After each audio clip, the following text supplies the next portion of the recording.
The motto for the year of 2023 is we are millionaires entering a billionaire lifestyle. Oh. Blue. Take that cup and pour it in there. She thought I was sharing, but I was trying to show y'all. 9:15. One of them 15s. Either way it go.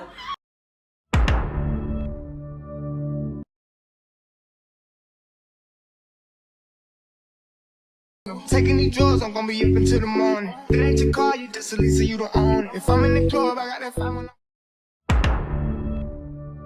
What's up, dopies? It's your fashion best friend, and I'm back with another video. If you're becoming a dopey, welcome. If you've been a dopey, welcome back. Today I got my girl Lala and we are going to be sitting down, chit-chatting, and talking about self-love, self-care, and all things self. So before we get into it, don't forget to like, comment, subscribe. Make sure that you turn that bell on, and make sure you get notified each and every time that your girl blows a blow. So let's get into the tea before we start spilling the tea. Okay, so we're gonna start off by talking about self-love. What you want to put? What's your input on self-love? Sister. Self-love is basically, to me, it starts off with knowing your worth. If you don't know your worth, then you can't love yourself. And it's just, girl, I don't know. You do know. How do you love yourself? It's just like, because it's just like you can sit here and you can say what you love about yourself and how you can know your worth, but it's like sometimes when you try to explain it to other people, they don't get it because they're stuck in their head and they're stuck in their ways. That is true. That is true. For me, I feel like self-love is your ability to show up for yourself no matter what you're facing. Life can get hard, life can get troubling, but at the end of every day, how you show up for yourself determines how you can show up for others. So you can't pour into any type of cup if you're not pouring into your own cup before you take that cup and pour it in there. She thought I was sharing, but I was trying to show y'all. But that's really what self-love is to me. And if you lack self-love, allow yourself the ability to get to know yourself on a deeper level so you can start showing yourself love in the way that other people can't love on you. Because a lot of people just thinking, oh, you know what? How can you do this? How can you do that? It's just, it all has to do with loving yourself. Like, if you don't love yourself, like, you can't have people out here being confident, how people out here living their best life. A lot of times people can't do it because other things and other people hold them back from doing that. That is true. So you have to be able to do you, boo. In the highest fucking form. Do you hear me? Okay, so in the last 6 months, how do you feel like you've shown up for yourself? If I'm being completely transparent, in the last 6 months, I feel like, I'm gonna put this right here too. I feel like I've shown up for myself, but I feel like I didn't show up for myself to my full potential. Because I had so much going on. My mental was consumed of other things. So it kind of forced me, if I'm being honest, to put myself on the back burner. Right. And that's like showing self-love, self-care, because I really wasn't getting my nails done. I kept my hair done because of who I am and what I present to the world. I had to keep my hair done, but my nails wasn't much of a necessity for me. Even down to my toes. Like, I went months without getting my toes done just because it was unnecessary for me at the time. Now, what I would say that I would do different is I am learning that in order for me to pour, I have to have a full cup.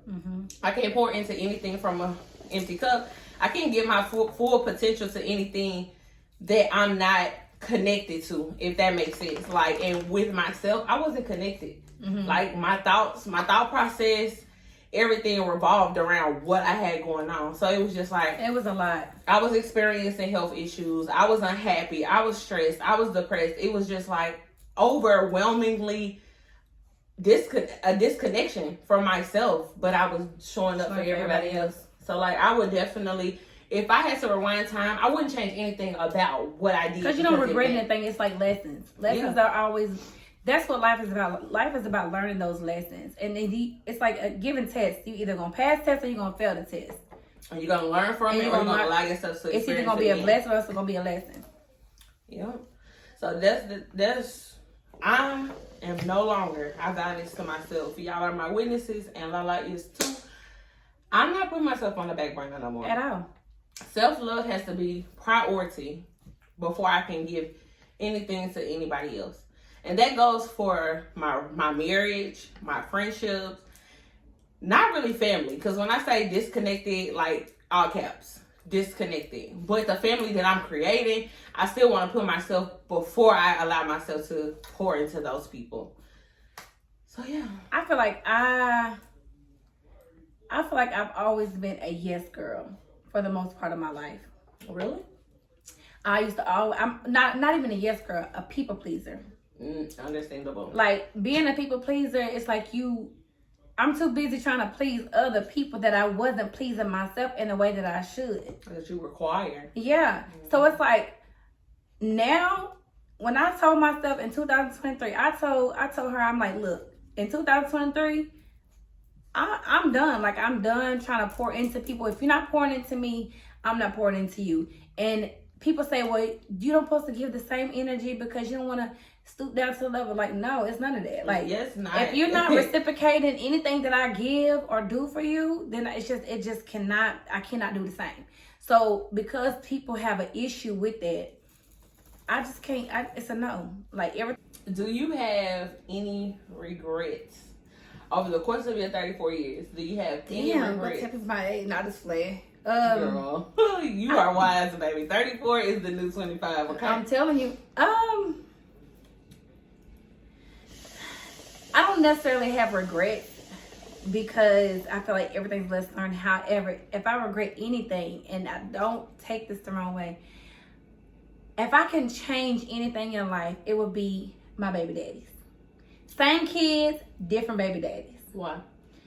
My baby daddies have never done anything for my kids. I've 34 years. I've had my kids. I got pregnant at 17 and 18. Had my kids at 18 and 19.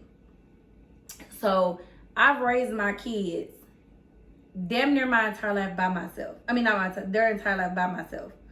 I'm not the type of baby mama that's just like, oh, I'm going to take you to court if you don't help with your child. Like, my mama didn't raise me like that. My mom was just like, you have to do what you have to do, and you're going to do it. Like, if you don't want to take care of your child, you don't want to pay child support, you want to say fuck your kids, is it all wrong? Of course it's all wrong. But as a mother, I have to stand 10 toes down and take care of what came out of me, what I created. So if I could change anything in life, it would be if I could change my baby daddies but keep the same kids, if that was possible. So do you think if you changed your baby daddies that your kids would still be the same? So I don't even think about that. Like, I love my kids, so it's just like, if I can change anything, it would be to have, or even if not even different baby daddies, but change them to make them want to do things. But I'm not going to sit here and in reality force them to do anything. So do I regret anything? And yes, I regret spreading my legs to the motherfuckers. That's understandable.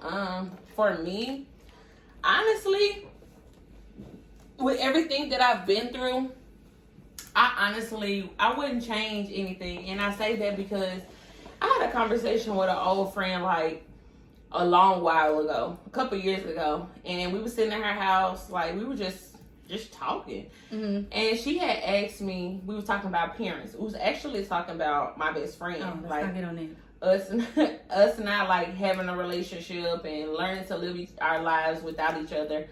But at the same time, it was like we got on the subject of talking about our parents. And I was just talking about the type of parents that I have, still confused as to why they don't love me in the way that my wife's parents love me, because they love the fuck out of me. And it's like, it could be weird sometimes. And it's very hard to accept when you have your own parents that are alive, walking around here just living their fucking life. Not to the fullest, but you know what I mean. But she said to me, if your parents were who you needed them to be, do you think you would be who you are today? No. Because my power comes from the pain that my parents caused me. And that's why I always say pain is power. Like, you got to take your pain that you've accumulated and turn that shit into power. Allow it to be your motivation and execute in your fucking life. Instead of sitting here and it's like I was telling her earlier, it's really people out here. And no judgment zone. No, this is a no judgment zone. But Absolutely. it's really people out here who sit in their sorrow. Yes. Like, oh, well, this happened to me when I was younger, or he did this to me, but I'm still, like, it's really people, or even people doing drugs. Like, people do drugs because they don't have a parent. Like, Or they fighting demons that they don't allow themselves to face. Like, it's okay to face your demons. In order for you to grow and be a better version of yourself, you have to be able to pinpoint every aspect of your life that requires your attention to fix it, to become better. Like, but it all has to do with being a strong-minded person as well. Because don't get me wrong, I'm being very transparent. I was touched when I was younger, so it's just like I'm not out here doing drugs. I'm not out here not loving myself. Like, I'm doing it. Yeah, I'm not selling myself, none of that. So it's just like I don't allow the hurt that I had when I was younger to consume me, and I'm just a different person. Like, I just can't. Yeah, I can't let it control how I live my life. And then too, reverse back to pain is power. Like, that has to be painful, especially if it was by a person that you know. So you have to find a way, and I'm going to keep saying this, like, you have to find a way to turn that pain into power. You have to allow yourself to find a way to fuel from that pain, to show up for yourself in a way that yourself requires. Like, we cannot depend on either for people to love us in a way that we don't love ourselves. Like, if you don't show up for yourself or set those boundaries for yourself, why should why should you treat me how I want to be treated if I'm not even treating myself? You know, it's a contradictory statement. We set these high expectations of what we want people, how we want people to treat us, but then you sit back and you be like, well, damn, I'm not even giving myself what it is that I feel like she should be giving me. Mm-hmm. It's contradictory. Like, you gotta find a way to show up for yourself if you expect other people to treat you how you want to be treated. Mm-hmm. That is true. Like, I truly believe that. Like, it takes a lot, but again, you gotta be willing to do it. And then you also, if you have trauma, you have to be willing to heal that. And healing is not something that you just do overnight. Like, you don't be like, well, I remember back then I went through this and I've accepted it, now I'm healed. Like, no, you can't do that. Shit sometimes pops back up. I mean, you reflect, but it doesn't mean allow it to hinder you. Mm-hmm. You gotta grow. You gotta learn from it in order for you to be better. Like, that is, yeah. I truly believe that. Hey, mama. Hi, mama. Look at Bushy, y'all. When it comes to dads, that's like, I don't know. So, like, in 2015, I had moved to Atlanta. I remember seeing you at the club. You seen me at the club? I didn't live down there when you lived down there. No, you didn't live. I went to Atlanta to visit, and we was at the club. What club? It was like in a basement. It's when Keisha Cole and them had came. You don't remember that? Mm. Well, it's like, so basically it's like well, it was for Pride. Mm. It was Pride weekend. In that big old basement, you had came in. Who was I with? Some girl. Probably my roommate at the time. But when I had moved to college, my grandma had asked my dad to take me, because I'm very, very close with my grandma. Like, my granny kind of fills the void of my dad. And I actually was able to finally have that conversation with her and express that to her, like, you're the problem. Yeah. Because you don't teach him that he needs to show up for his daughter. You just be like, fuck it, if he ain't gonna do it, then just let me do it. Yeah. And it's not okay, but I'm accepting of it, because if I can honestly say moral support family-wise, I can say I get that from them. Yeah. But my dad had took me to college. Like I said, I went to the Art Institute of Atlanta, Decatur. My major was fashion design. But I went with, my dad took me. He came to the house. My mom came. They all, said their goodbyes, so forth and so on. So we get down there. You stuck in that dress. And he's like, I'm fucking weak. He gets down there. He says, I'm going to send you some money every time I get paid. Right? Again, I've never been able to depend on my dad, so why the fuck would I think I can depend on you?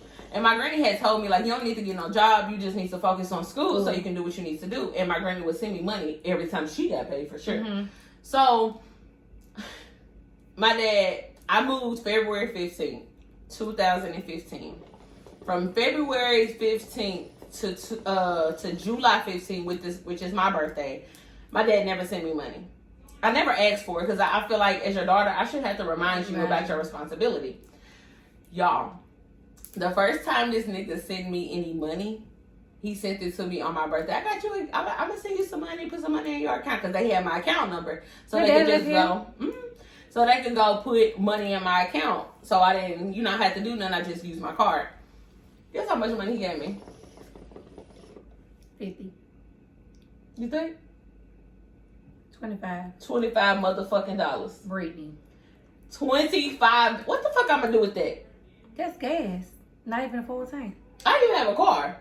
I was riding the bus, like, to and from school. But still, $25 for a college student. Come on now. What am I supposed to do with that? And out of all the time that you didn't send me nothing, that's April, May, June, July. That's 4 months that I'm in college, no job, so depending on my family. Do the math. 25 times what? God, I ain't fucking doing that. Because why the fuck you send me $25 at no birthday? He gave you like $3 a month. Yeah, like what? But you know what? It's like I can't even allow myself to exceed an expectation. I don't even have an expectation because I've never been able to depend on you. Yeah. So it's like, whatever. I told my mom and it was just like, what the fuck? Like my mom was even sending me money. She was in a better position. And that's one thing I like about my mom. My mom ain't the best. I ain't never really been the best. But at the same time, I will give her kudos. Like if I needed my mom, and I used to have really bad mommy moments, and I knew I could call her. My birthday is July 15th. Her birthday is August 15th. So, Atlanta is an hour ahead. Mm-hmm. So, at 7:15 her time, she'll text me. I get confused. But either way it go, we would send each other, like, birthday texts. Because both our birthdays is on the 15th. And it'll be, like, 8:15 her time. No, I don't understand. I don't remember how it was. But she would text 8:15 here and 9:15 in Atlanta. Okay, so she would text me at 7:15, which would be 8:15. No, she would text me at 6:15, which is 7:15 our time, and say birthday text, and I would text her at 7:15. No, 8:15, 9:15. One of them 15s. Either way it go. We text each other birthday text. So we had that little relationship between each other. But it's just like it never even allowed like us to have a real bond. Like my mom is the type of person where she is okay with the fact that she's broken. And she doesn't want to heal. Like she allows what she's been through to be excuses. You think so? Well, at least you have the opportunity to say your mom was the GOAT. Like me, I've never been a daughter and I've never been a fucking sister because I've always had to step up and play the role of a parent. So my thing is, people say, oh, I'm raised up on love, I'm raised up on survival. I feel like I was raised on both. And a lot of people can relate to it, a lot of people can't. I feel like my mama, when survival, my mama taught me how to go out there and get it myself. Like she taught me like, you need to do this to make sure you take care of this. But I also was loved on too. But see, I feel like, I don't really know. Because I wouldn't say that I was raised on survival. You probably was raised on survival. Because you was raised on survival basically because you know how to go out there and get it. Like, what would you say? I wouldn't say that. And I wouldn't say that either because I was spoon-fed. By my grandma and my auntie, which is my dad people, a lot. I didn't really get on my shit and understand the life of an adult till I turned 25. Oh, wow. So I've only been on my own for 5 years. Yeah, I've only been on my own for 5 years. And the only reason why... What was your first job? Well, I had my first job when I was in high school. I worked at Popeyes, but I didn't have to have a job. So my grandma and my auntie used to always tell me, like, you have to understand that we're not going to always be here. And I depended on them a lot. Like, I had a car, I had a job. I could have however many jobs I wanted. But when it came to, like, paying bills and learning responsibilities of an adult, I didn't have that until I turned 25 and I allowed myself that leap of faith to get out there on my own. But when that little window that I struggled, oh, baby, I would never do that shit again. But, like... That's why I say, like, I don't really know what to call it because my life wasn't bad. I didn't have parental guidance, if that makes sense. Like, we had everything that we wanted and needed. We just lacked quality time, attention, all of that from my mom, because my mom was on drugs. So, like, majority of the time, she would spend her time in her room with her door closed. So, the quality time and attention that my siblings needed, it was me that was giving it to them. So, the only time that I actually got a taste of being a child was when I would go to my grandma's house for the weekend. And then when I came back, it was back to parenting. Yeah. So, like, I don't really feel like, I don't know what to call it. Like, I don't. And, like, again, my grandma and my auntie was like, we're not going to always be here. So, once I really understood what they meant, like, they're not always going to be here, I literally had to put my first foot forward. And it was like, you got to figure this life out as an adult, because they're right. They're not going to always be here. And if you don't test the waters, you're not going to know how to survive when they're no longer here. So, at the time, I had 2 jobs. So you feel like they handicapped you to a certain extent? Absolutely. Yeah. And even if there was a struggle, I didn't feel it. I didn't know it. Because, like, my granny would be like, you got some money? And I'd be like, no. But I did. Oh, okay. Yeah, but I did. And she would give me money anyway. My granddaddy, I would be like, give me some money. And he'll give it to me. But if I say $20 and he pull out that 20, he going to look it up and he going to make sure that he ain't give me nothing more than that $20. Yeah, my grandma and them always. So, I feel like I was family. spoon-fed. And that's why, too, like, I'm very, very fashionable. I'm hot now. I'm very, very fashionable because that's what my grandma and them taught me. Like, you need to look your best at all times, no matter where you're going, even if it's going to the mailbox, because you never know who you're going to run into. So, like, my grandma and them are, like, they like to wear their jewelry. They like to wear their blouses with their skirts. Girl, they wear blouses is so country. My grandma used to say that all the time. Blouses. And I got some breeches. So, like, that was them. They put their jewelry on with their outfit, determine, like, if they would wear silver, if they would wear gold. You know what's so funny? We both have a white and a black grandma. Yeah, and what's so crazy is I used to differentiate the two by saying my white granny or my black granny. That's how people knew who I was talking about. Yeah, shit crazy. But yeah, they are. But what's crazy as well, that's why I push my movement so hard, because my grandma and them, they were real big on, like, dressing up for themselves, showing up for themselves, but they lack confidence really, really bad. Like, even to this day, they lack confidence, because my great grandma, always been skinny. Both your grandmas gone, right? No, my grandma, my white grandma, she died this year. No, not this year. She died last year. And my great grandma, which is the twins' mom, she died last year. But I was really close to her. My grandma died when I was 14. My grandma was everything to me. Everything to me. So she had, for my 14th birthday party, she had rented me out this building. I remember she paid $75 for a girl, some shit was cheap. $75 for a building for like 6 hours. Baby, $75 ain't gonna get you half an hour. At all. But she had rented this building. I had this birthday party, and then a month later she died. When I was 14, she died. She died of a stroke and a heart attack at the same time. Damn, that's fucked up. And that was the first time I ever wrote a poem. So you write? Yeah, I write poems from time to time. Write me a poem. Agree, you gotta give me a somebody else do it for right now. But, like, no bullshit. I never really understood, like, losing somebody. Hold on, wait a minute. I feel like I'm drinking more than you. Because I'm taking my time. I ain't taking no time. Obviously. But, like, I feel like I never really was able to understand what people felt like when they lost somebody close to them until last year. And my great grandma, which was like, that was my girl. That picture that's in my kitchen, that's me and my great grandma when we was little. Yeah. And I mean, when I was little, not when we was little. Right. I know what you meant. But yeah, we were really, really close. It was always me, my grandma, my auntie, and my great grandma. We was like always together. So I grew really, really close to her, and I was her favorite. Like, no bullshit. And when she died, like, it hurt me. Like, it hurt me so fucking bad.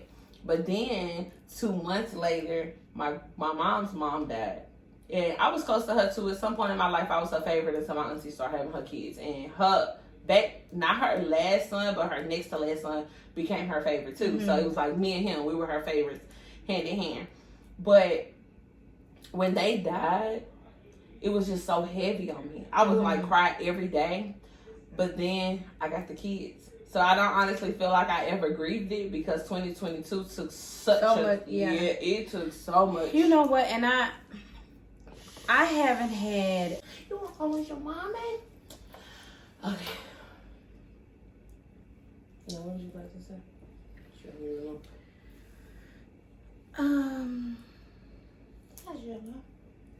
In the next 5 years, I do see myself doing that. But I'm just in my soft girl era. Soft girl era. And I've been masculine for so long. I'm tired of it. I'm sick of it. I don't want to do it no more. Get somebody else to do it. Mm-hmm. I definitely can agree with you on that. Where do you see yourself in the next 5 years?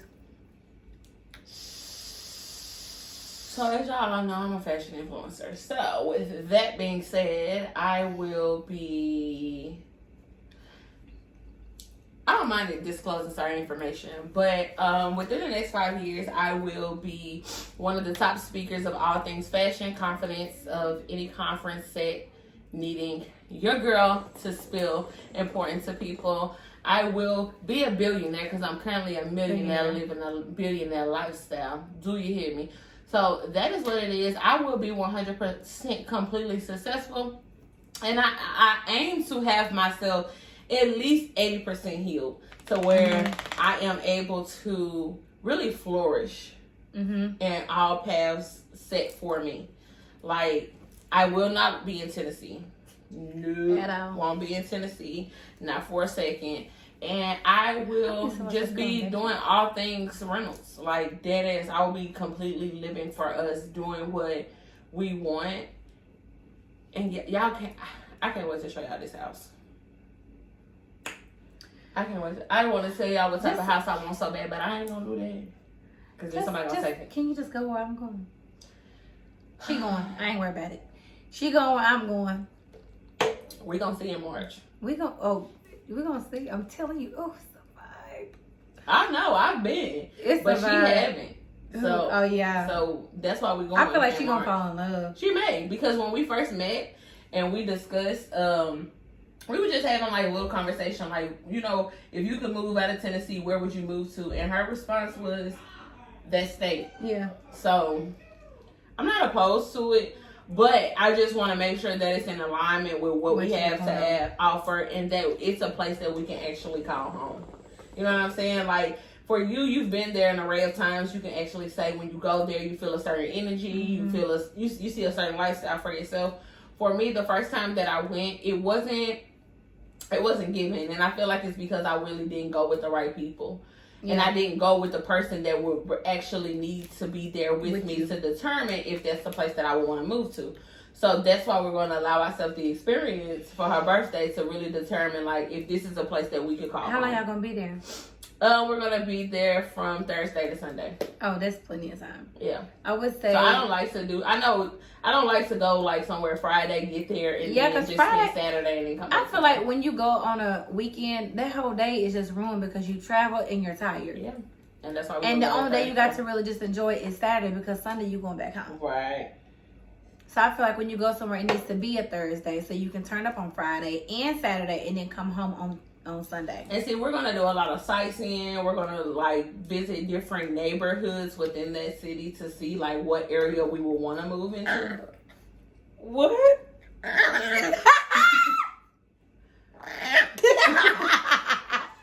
at that. Oh, you took my nose ring. Where'd it go? Are you serious? Oh, I've never seen her do that. Me either. Adore. Is she hurting you, or you just don't like that type of love? What? I'm gonna whoop you, girl. Don't do that. Yeah, you being mean. That's crazy. I am hot. This wine is definitely kicking in. Mm-hmm. Okay.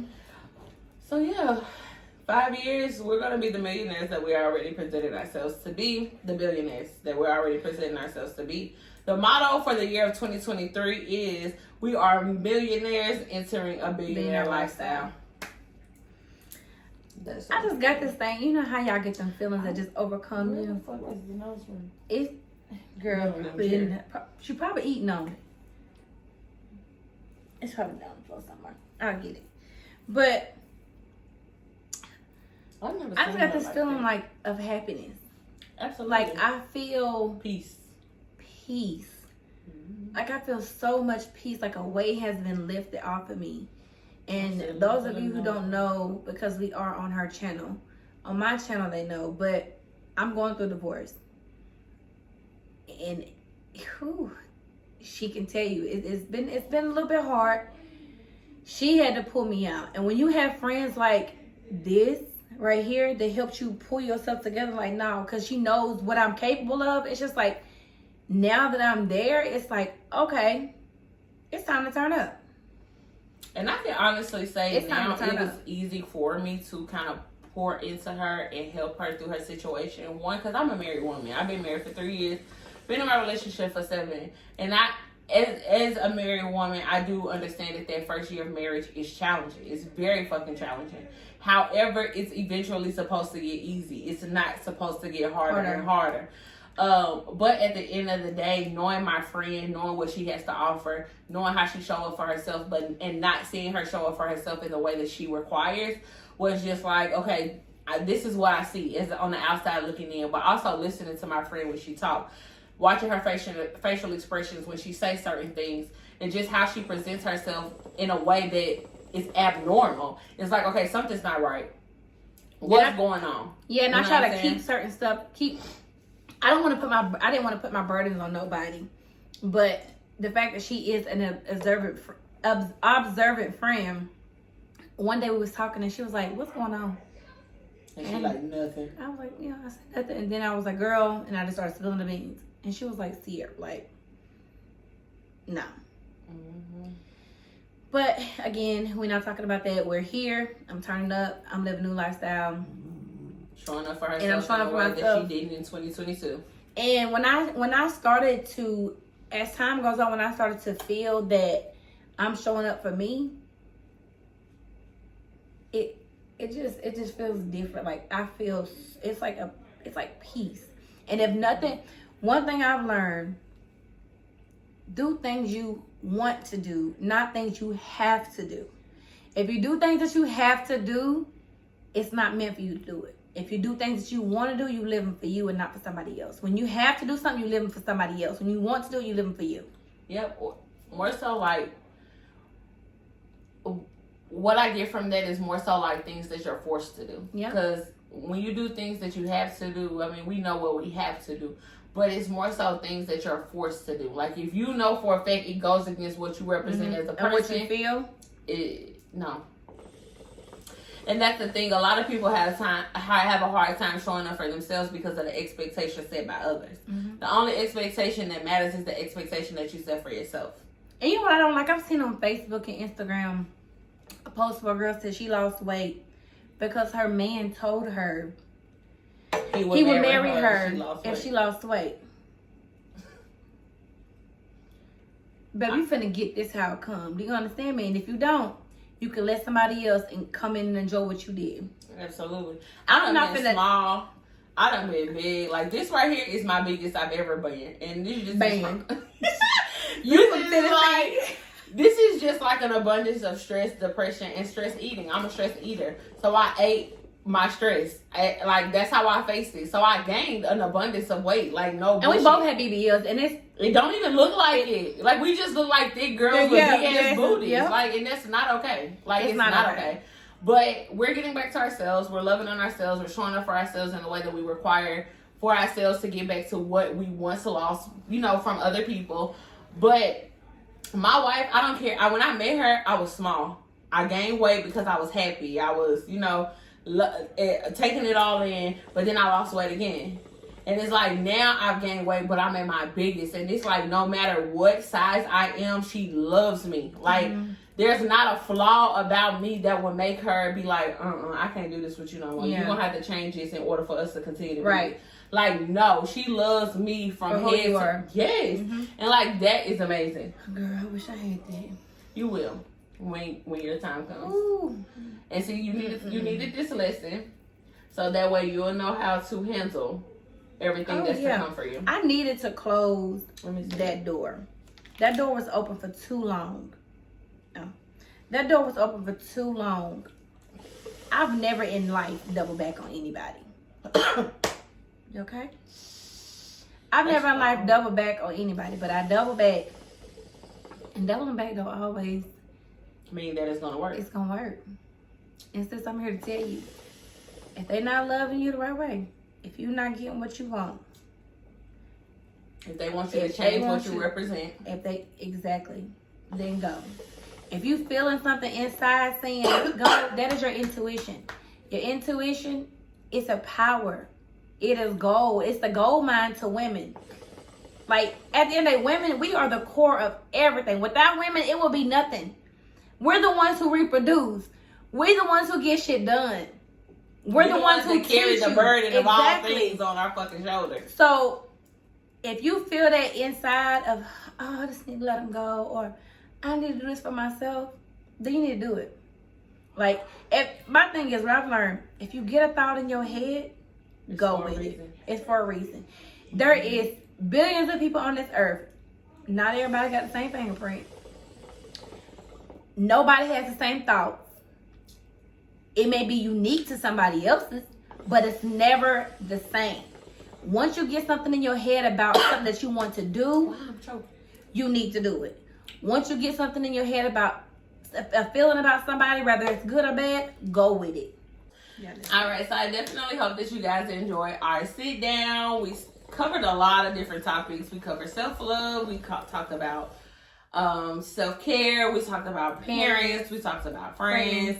We talked about everything. And if you like to see more videos like this from your fashion best friend and Lala Shanice, her link will be in the description box below. So make sure that you click that link and subscribe to my girl's channel. Don't forget to like, comment, subscribe to mine. Turn that bell on so you're notified each and every time that your girl uploads a vlogs. Because as y'all know, the vlogs gonna keep on rolling. Bye.